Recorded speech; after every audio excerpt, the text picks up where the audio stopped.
isipan at sa lansang ko'y aking kinikinala. Patawarin niya rin kasalanan. Ako'y kawaan mo, mahal kong Diyos, sang-ayon sa iyong kagandahang loob. Mga sala ko'y iyong inisin, ayon din sa pag-ibig mo sa akin. Sa ngalan ng Ama at ng Anak at ng Espiritu Santo, Amen. ang pagpapala at kapayapaan mula sa Diyos na Ama natin at sa Panginoong Hesukristo naway sumainyo. At sumayo rin. Mga kapatid, tinipon tayo bilang kaanib ng angkan ng Diyos. Kaya dumulog tayo sa maawaing Panginoong nagpapatawad ng lubos. Sinugong tagapagpagaling sa mga nagsisisi, Panginoon, kaawaan mo kami. Panginoon, kaawaan mo kami. Dumating na tagapag-anyayang mga makasalanan ay magsisi, Kristo, kaawaan mo kami. Kristo, kaawaan mo kami. Nakaluklok ka sa kanan ng Diyos Ama para ipamagitan kami. Panginoon, kaawaan mo kami. Panginoon, kaawaan mo kami. Kaawaan tayo ng makapangyarihang Diyos, patawarin tayo sa ating mga kasalanan at patnubayan tayo sa buhay na walang hanggan. Amen. Manalangin tayo. Ama naming makapangyarihan, ang mga mabubuti ay iyong ginagantimpalaan sa kanilang ginagawang kabutihan at ang mga masasama ay iyong binibigyan ng pagkakataong makapagbagong buhay. Kaawaan mo kaming sumasamo sa iyo upang ang pag-amin naming sa nagawang kasalanan ay magkamit para sa amin ng iyong kapatawaran sa pamamagitan ni Jesucristo kasama ng Espiritu Santo magpasawalang hanggan. Amen. Magsiupo muna po ang lahat.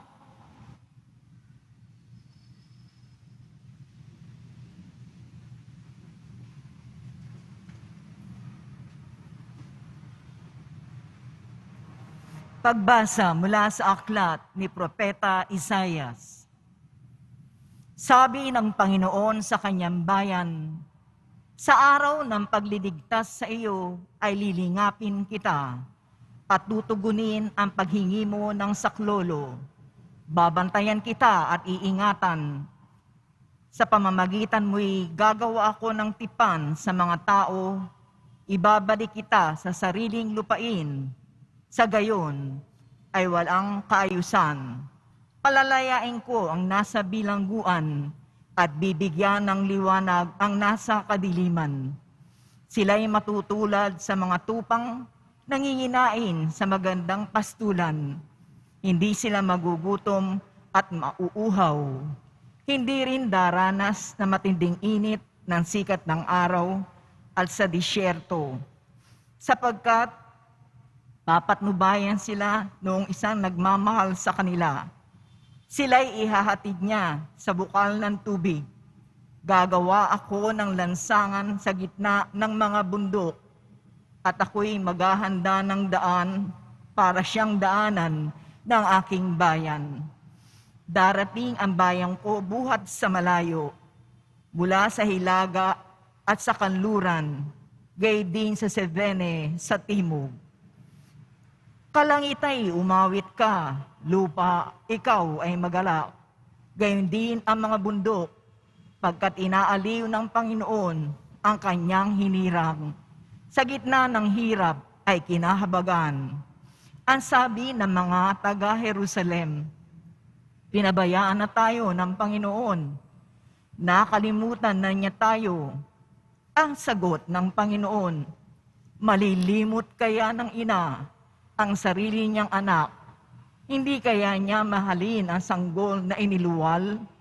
Kung mayroon mang inang lumilimot sa kanyang bunso, ako'y hindi lilimot sa inyo. kahit na sandali. Ang salita ng Diyos. Salamat sa Diyos. Pag-ibig ng Diyos ay ganap, sa tanan siya'y nahahabag. Pag-ibig ng Diyos ay ganap, sa tanan siya'y nahahabag. Ang Panginoong Diyos ay puspos ng pag-ibig at lipos ng habag, banayad magalit. Ang pag-ibig niya'y hindi kumukupas. Siya ay mabuti at kahit kanino'y hindi nagtatangi. Sa kanyang nilikha, ang pagtingin niya ay mamamalagi. Pag-ibig ng Diyos ay ganap, sa tanan siya'y nahahabag. Di ka bibiguin sa mga pangako, pagkat ang Diyos ay tapat. Ang kanyang ginawa, kahit na ano ito, ay mabuting lahat. Siya'y tumutulong sa lahat ng tao na may suliranin. Iyong inaapi, inaalis niya sa pagkagupiling. Pag-ibig ng Diyos ay ganap, sa tanan siya'y nahahabag. Matuwid ang Diyos sa lahat ng bagay niyang ginagawa. Kahit anong gawin ay kalakip doon ang habag at awa. Siya'y nakikinig at handang tumulong sa lahat ng tao. Sa sinumang taong pagtawag sa Kanya'y tapat at totoo. Pag-ibig ng Diyos ay ganap, sa tanan siya'y nahahabag. Magsitayo po ang lahat.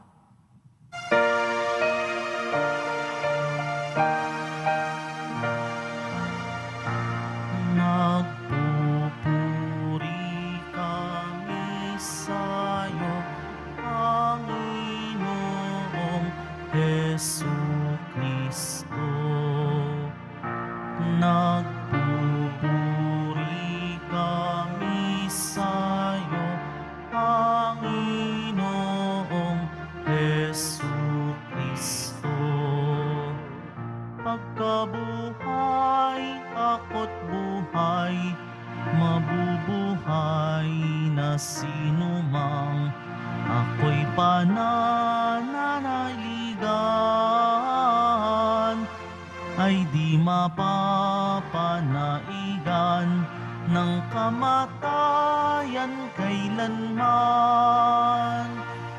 Nagpupuri kami sa'yo, Panginoong Jesucristo. Sumainyo ang Panginoon. At sumayo rin. Ang mabuting balita ng Panginoon ayon kay San Juan. Papuri sa iyo, Panginoon. Noong panahong iyon, sinabi ni Jesus sa mga Hudyo, "Ang aking amay patuloy sa paggawa, at gayon din ako."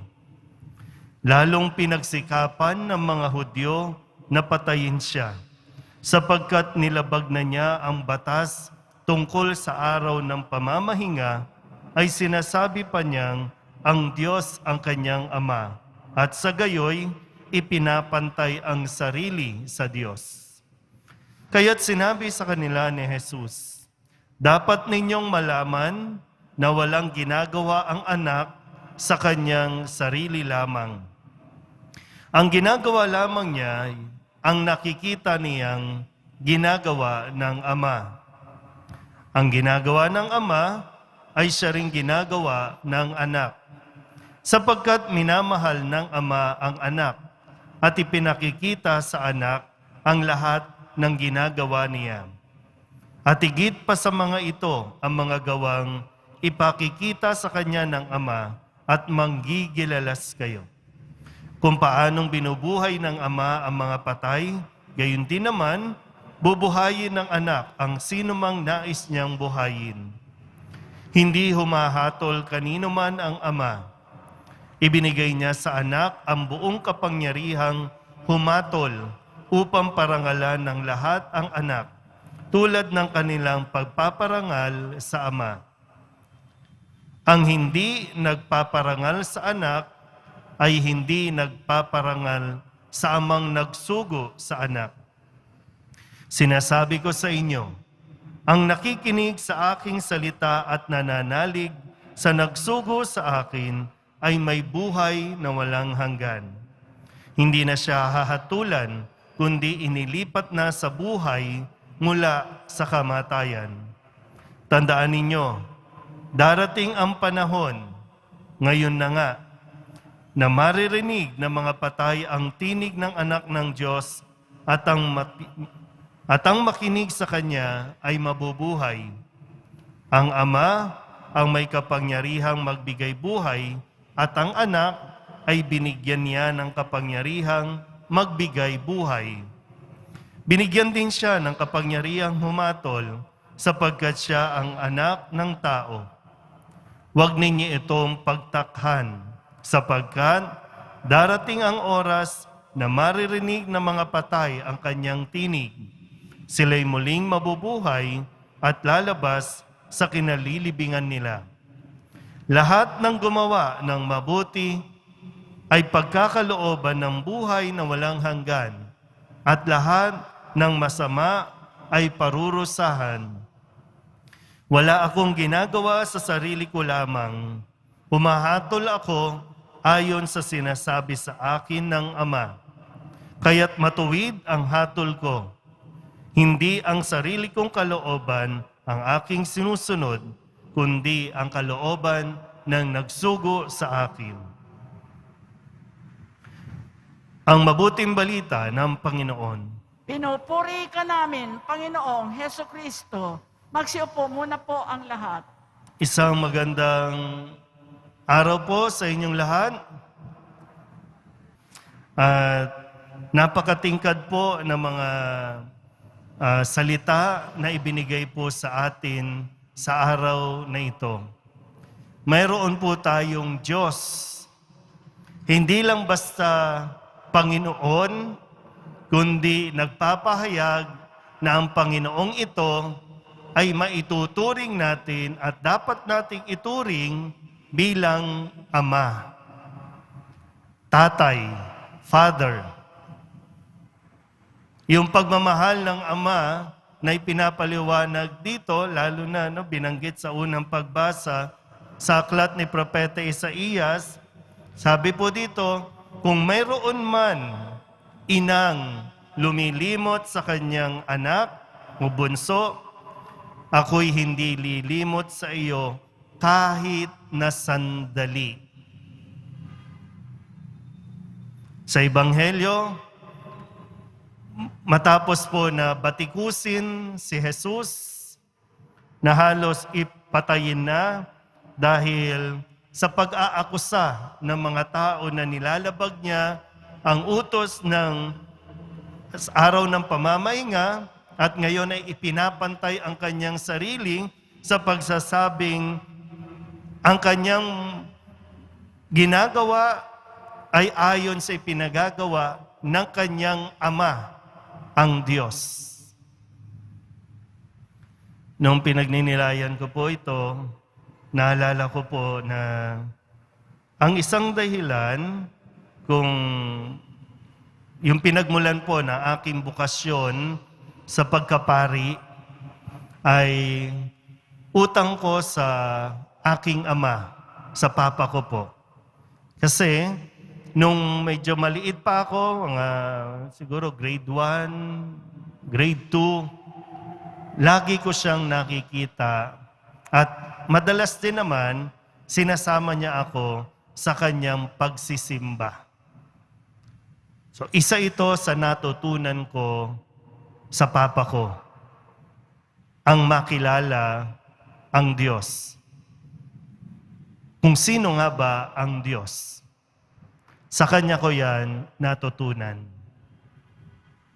Na maganda mapagnilayan natin ngayon, sa inyo po, kamusta po ba ang relasyon ninyo sa inyong mga anak o ang relasyon ninyo sa inyong mga ama? Kamusta po ba? Sa mga tatay po, ano po ba yung impluwensya ninyo sa inyong mga anak? Sa mga anak, ano ba maipagmamalaki ninyo sa inyong mga ama? Kasi yan po yung, alam niyo po, ang mga kabataan o ang mga anak, ang isang pinakamahalagang pundasyon na dapat mayroon siya ay yung meron siyang naging example ng katatagan, lalo na sa loob ng tahanan. Tatay yan. Tatay yung nagtuturo dapat kung paano maging matibay ang isang tao, ang isang bata na habang lumalaki, paano niya haharapin ang mga pagsubok sa buhay, paano niya haharapin ang mga pagkakamali niya sa buhay. Tatay yan. Kaya nga dito, kahit batikusin si Jesus, matatag si Jesus, matibay si Jesus. Bakit? Dahil natutunan niya yan sa kanyang Ama, ang ating Panginoon. Maganda po yun dito yung sinasabi niya. Ang ginagawa ng Ama ay siya ring ginagawa ko o ginagawa ng anak. Ang ginagawa lamang niya, ang nakikita niyang ginagawa ng Ama.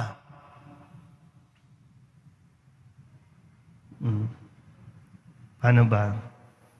Ano po ba ang nakikita? Sa mga tatay po na naririto, tatay ka na ngayon. Dati, anak ka lang. Pero ngayon, mayroon ka na ring anak. Baka kasi hindi natin masyadong binibigyan ng importansya o pagpapahalaga kung ano ang nakikita sa iyo ng iyong anak.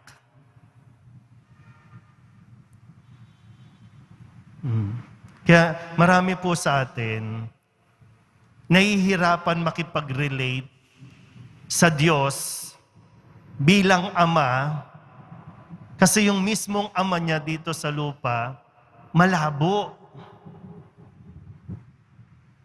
Kaya hindi yung relasyon sa Panginoon, nahihirapan na lumapit sa Panginoon bilang tatay.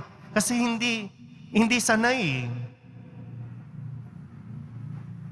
Sa mga tatay po na naririto, importante at napakahalaga ng iyong halimbawa.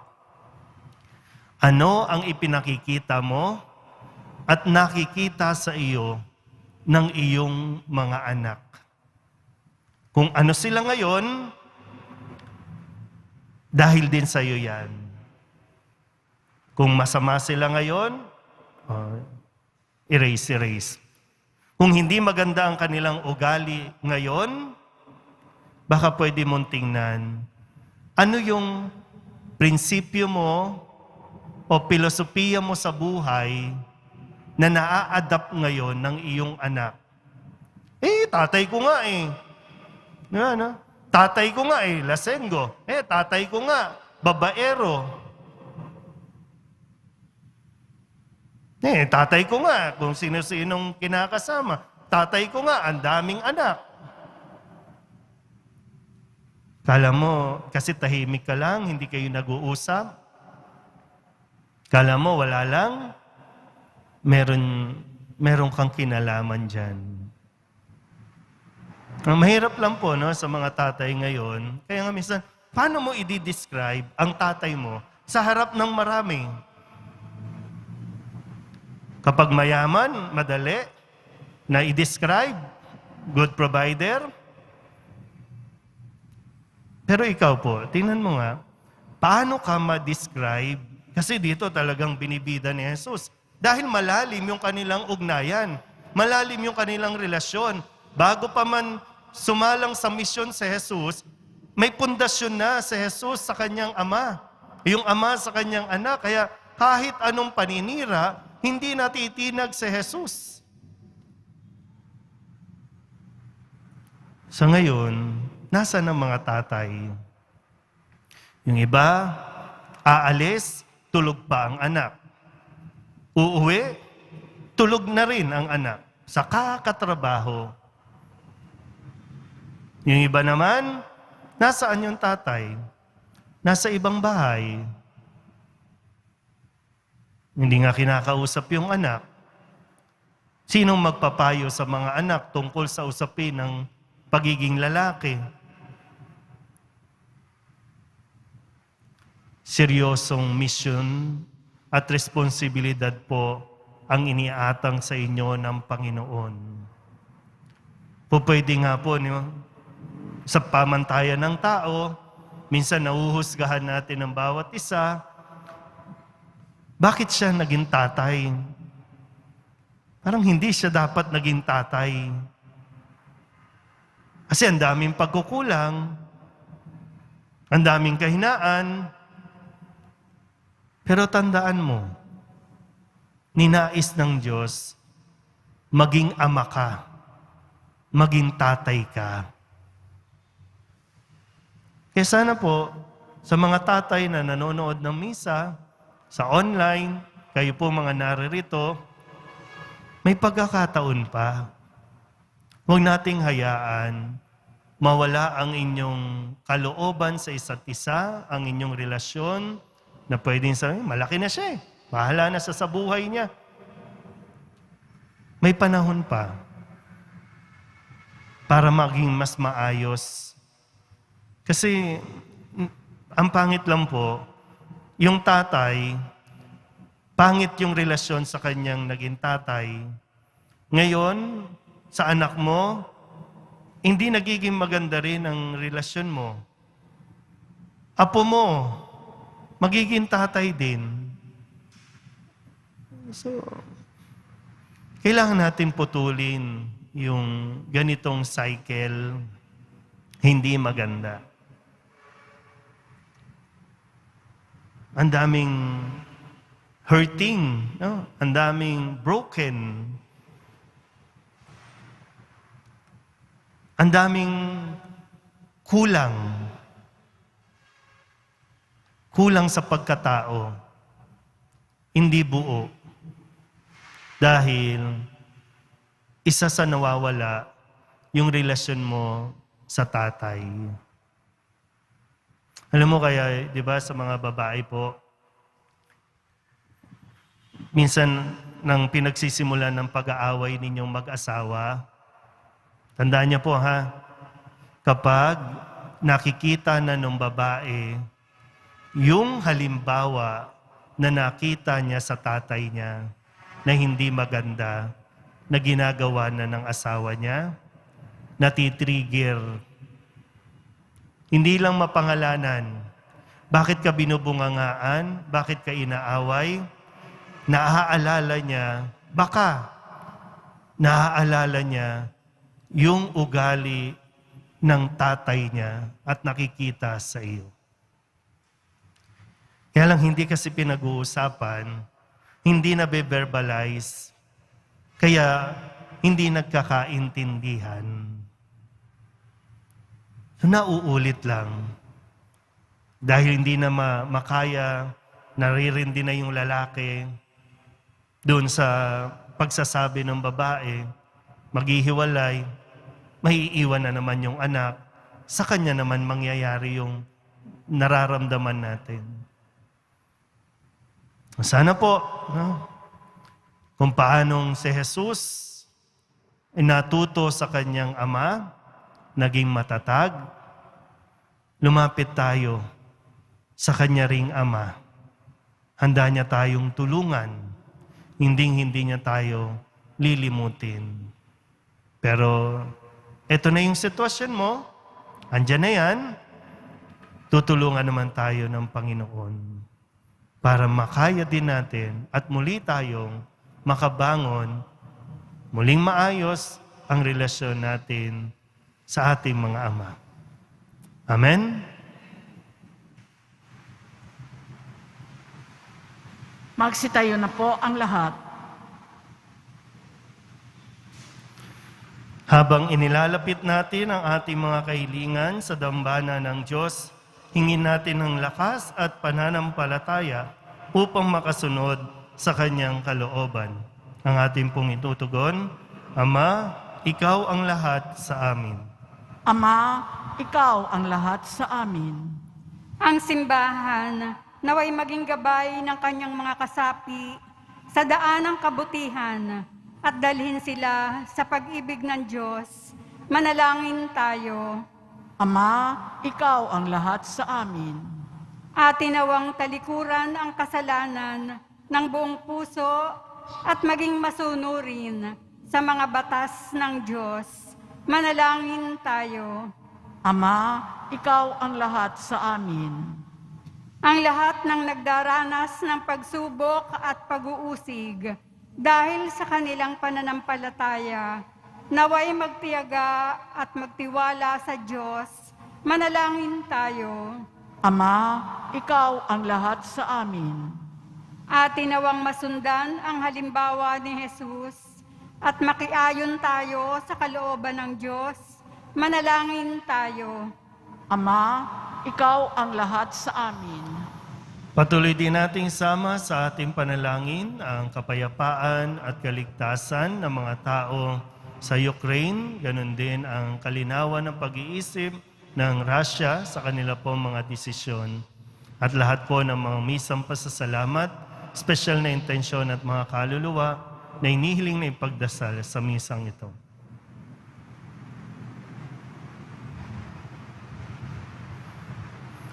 Ang lahat ng ito inihiling namin sa ngalan ni Kristo, ang aming Panginoon. Amen. Magsiupo ang lahat.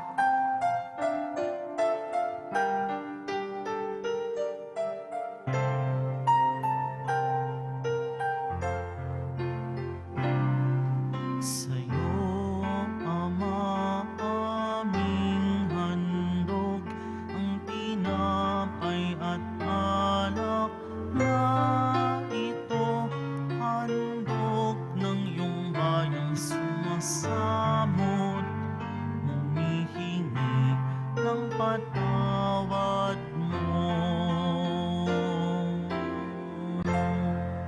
Magsitayo na po ang lahat. Manalangin kayo mga kapatid upang paghahain natin ay kalugdan ng Diyos sa mga makapangyarihan. Tanggapin nawa ng Panginoon itong paghahain sa iyong mga kamay sa kapurihan niya at karangalan sa ating kapakinabangan at sa buong sambayanan niyang banal. Ama naming lumikha, ang paghahain ito naway maganap sa ikapagpapatawad ng mga kasalanan at sa ikapagkakamit namin ng bagong buhay at kaligtasan sa pamamagitan ni Jesucristo, kasama ng Espiritu Santo, magpasawalang hanggan. Amen. Sumainyo ang Panginoon. At sumayo rin, Itaas sa Diyos ang inyong puso at diwa. itinaas na namin sa Panginoon. Pasalamatan natin ang Panginoong ating Diyos. Marapat na siya ay pasalamatan. Ama naming makapangyarihan, tunay ngang marapat na ikaw ay aming pasalamatan sa pamamagitan ni Jesucristo na aming Panginoon. Sa pagbabakasakali mong kami bubuti, isinugo mo si Jesucristo upang pangunahan kami. Bilang pagsunod sa iyong atas na bigay, ipinahayag ng iyong anak ang iyong kalooban na ang mga apit-dukha ay kanyang damayan. Ngayon ay iyong inihahandog ang pagkakataong aming maisaloob ang kanyang ganap at kusang paglilingkod upang sa iyo'y lagi kaming makasunod. Kaya kaysa ng mga anghel na nagsisiawit ng papuri sa iyo, nang walang humpay sa kalangitan, kami nagbubunyi sa iyong kadakilaan. Santo, Santo, Santo, Panginoong Diyos ng mga hukbo, napupuno ang langit at lupa ng kadakilaan mo. Usana sa kaitaasan, pinagpala ang naparirito sa ngalan ng Panginoon. Usana sa kaitaasan, magsiluhod po ang lahat. Ama naming banal, ikaw ang bukal ng tanang kabanalan. Kaya't sa pamamagitan ng iyong Espiritu, gawin mong banal ang kaloob na ito upang para sa aming maging katawan at dugo ng aming Panginoong Jesucristo. Bago niya pinagtiis ang kusang loob na maging handog, inawakan niya ang tinapay, pinasalamatan kaniya, pinaghati-hati ni iyon, iniabot sa kanyang mga alagad at sinabi, tanggapin ninyong lahat ito at kanin, ito ang aking katawan na iahandog para sa inyo.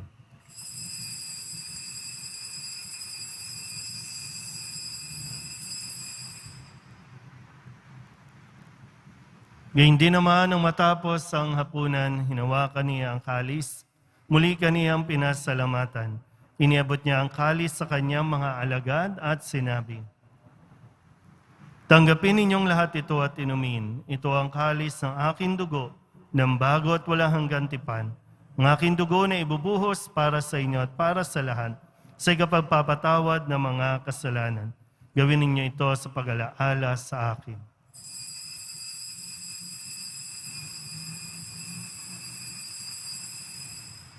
Magsitayo na po ang lahat. Ipagbunyi natin ang misteryo ng pananampalataya.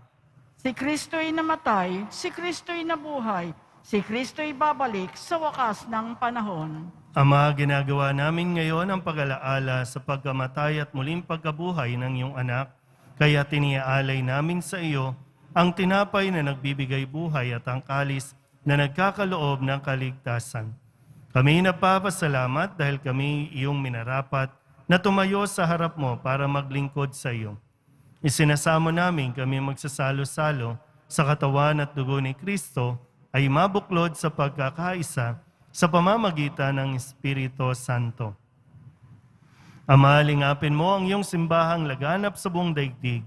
Puspusin mo kami sa pag-ibig kay San Francisco na aming Papa at ni Jose na aming Obispo at ng Tanang Kaparian.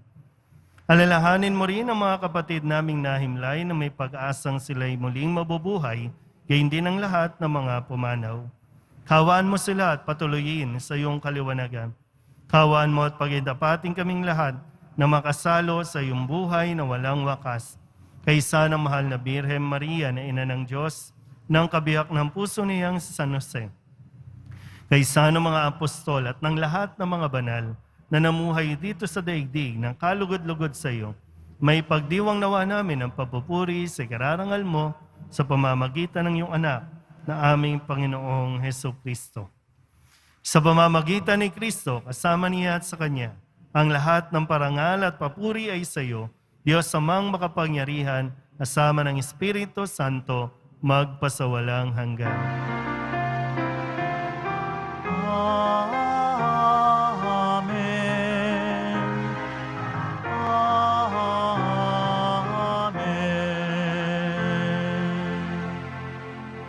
Buong kababaang loob tayong tumawag sa ating Panginoon ng Ama namin.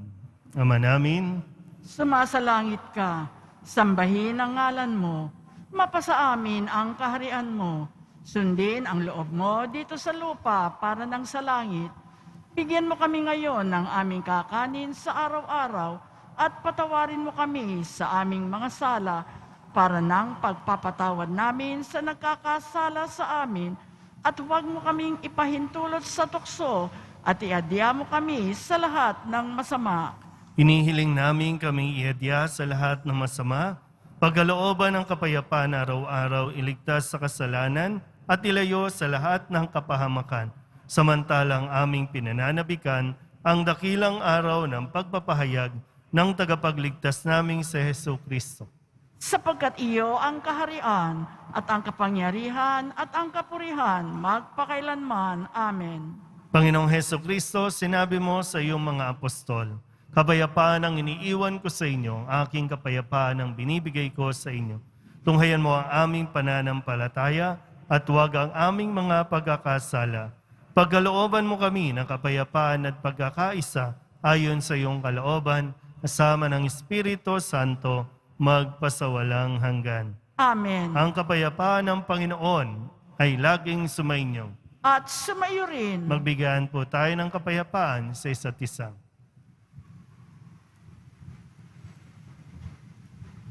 Kordero ng Diyos na nag-aalis ng mga kasalanan ng sanlibutan, maawa ka sa amin. Kordero ng Diyos na nag-aalis ng mga kasalanan ng sanlibutan, maawa ka sa amin. Kordero ng Diyos na nag-aalis ng mga kasalanan ng sanlibutan, ipagkaloob mo sa amin ang kapayapaan, magsiluhod po ang lahat. Ito ang kordero ng Diyos. Ito ang nag-aalis ng kasalanan ng sanlibutan. Mapalad ang mga inaniyahan sa kanyang piging. Panginoon, hindi ako karapat-dapat na magpatuloy sa iyo, Ngunit sa isang salita mo lamang ay gagaling na ako.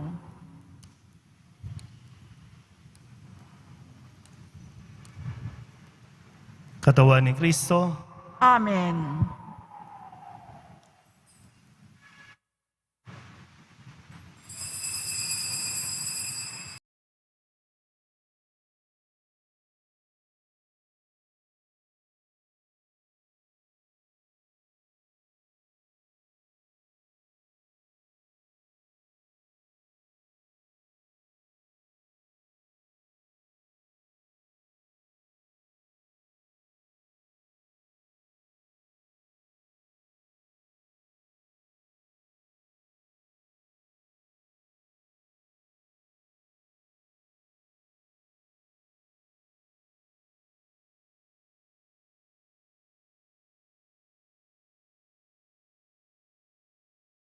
Magsitayo na po ang lahat.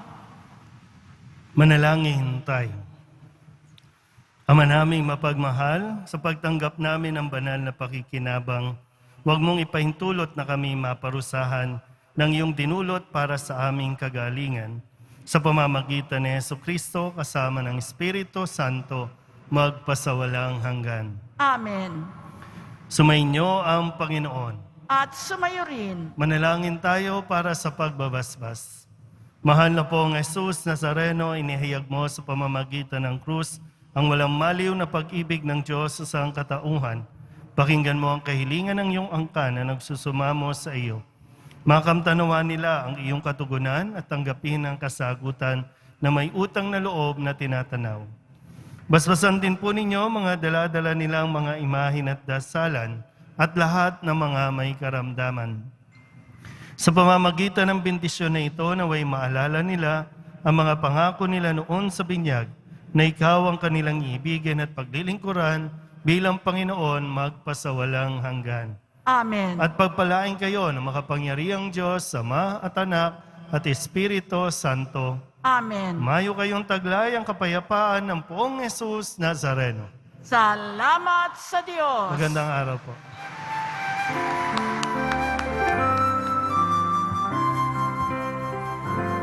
Nuestro Padre Jesus Nazareno, sinasamba ka namin.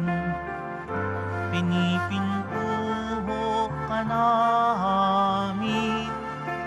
Aral mo ang aming buhay at kaligtasan. Nuestro Padre Jesus Nazareno, iligtas mo kami sa kasalanan. Ang krus mong kinamatayan ay sagisag ng aming kaligtasan. Nuestro Padre Jesus Nazareno, dinarangal ka namin. Nuestro Padre Jesus Nazareno, nilulwalhati ka namin. Nuestro Padre Jesus Nazareno, dinarangal ka namin. Nuestro Padre Jesus Nazareno, nilulwalhati ka namin.